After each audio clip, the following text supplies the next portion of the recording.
दोस्तों, क्या आप घर में भी खाना खाने से पहले भोग लगाते हैं? जी हाँ, ये सवाल मैं क्यों कर रहा हूँ ये आपको पूरी वीडियो देखने के बाद ही पता चलेगा। दोस्तों, अगर आप ये चीज देखते हैं या फिर ऐसा सोचते हैं कि भगवान थोड़ी ना खाना खाएंगे, तो आपके लिए ही है ये वीडियो, तो वीडियो के अंत तक जरूर बने रहिएगा। दोस्तों, दरअसल इसके पीछे का एक बहुत बड़ा कारण है, हमारे धर्मशास्त्र, वास्तुशास्त्र और आयुर्वेद में बताया गया है। तो सबसे पहले धर्मशास्त्र की बात कर लेते हैं। उसमें ये बताया गया है कि भगवान को जो भोग हम अर्पित करते हैं, वो अर्पित करने के बाद स्वयं हमें खा लेना चाहिए। ऐसा करने से जो हम भगवान पे भोजन चढ़ाते हैं वो एक प्रसाद का रूप ले लेता है और उसके जो भी सारे सद्गुण हैं वो हमें हासिल हो जाते हैं। और साथ ही ऐसा भी कहा जाता है कि भगवान का प्रसाद लेने से जो साक्षात भगवान है वो हमें दर्शन देते हैं। इसके साथ ही भगवत गीता में भगवान श्री कृष्ण ने ये भी कहा था, जो तुम्हारे पास है उसे तुम भक्ति पूर्वक समर्पित करो, मैं तुम्हारे द्वारा समर्पित वस्तु को स्वीकार करूंगा। इसी वजह से धर्म शास्त्रों में भोजन करने से पहले भगवान को भोग लगा लेना चाहिए। वहीं वास्तु शास्त्र की अगर हम बात करें तो इसके पीछे भी एक तर्क दिया जाता है कि घर की जो रसोई होती है उसमें कुछ पकाने से पहले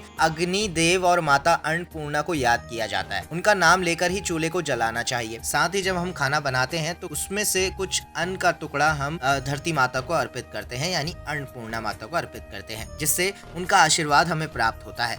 और साथ ही जब ऐसा घर में किया जाता है तो घर में धन धान्य की कभी भी कोई कमी नहीं होती और हमेशा उस घर में एक अच्छा वातावरण बना रहता है। अगर आप ये गलती करते हैं तो ये जान लीजिए कि भगवान के सामने भोजन की थाली रखने के बाद उसके आसपास 3 बार तुलसी जल को अर्पण जरूर कर लीजिएगा। साथ ही भगवान को केले के पत्ते भी भोग लगा सकते हैं। इसके बाद भगवान को भोग ग्रहण करने के लिए प्रेम भाव से याचना करनी चाहिए।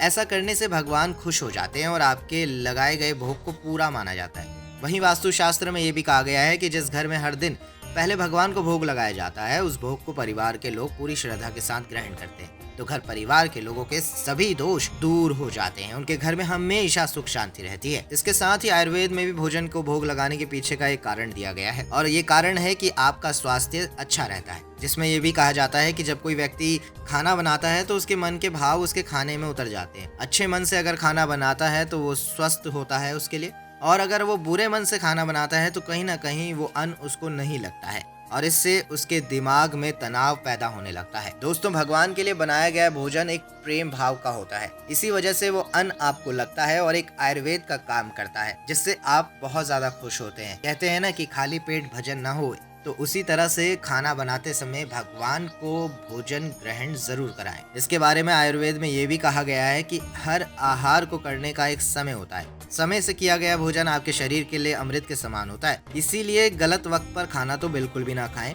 क्योंकि अगर आप ऐसा करते हैं तो आप अपने शरीर को नुकसान पहुंचाते हैं और ऐसे लोगों को हमेशा नकारात्मक ऊर्जा अपनी ओर आकर्षित करती है। साथ ही ऐसे लोग मानसिक तनाव से भी घिरे रहते हैं। इसलिए बिना भोग लगाए भोजन करने के लिए धर्मशास्त्रों में मना किया गया है। अगर आप ऐसा करते हैं तो आज के बाद ऐसा बिल्कुल भी ना करें। जब भी अपने घर में खाना बनाएं तो हमेशा भगवान को भोग जरूर लगाएं, तभी खाने की शुरुआत करें। तभी वो अन्न आपके शरीर को लगेगा, आपको खुशी देगा और कहीं ना कहीं आपके स्वास्थ्य को बहुत अच्छा रखेगा और घर का वातावरण भी एकदम सकारात्मक रहेगा। फिलहाल के लिए दोस्तों, इस वीडियो को लाइक करिएगा, ज्यादा से ज्यादा शेयर करिएगा। आपकी क्या राय है इस बारे में कमेंट सेक्शन में जरूर बताइएगा। अगर आप चैनल पर नए हैं तो चैनल को सब्सक्राइब करना ना भूलिए।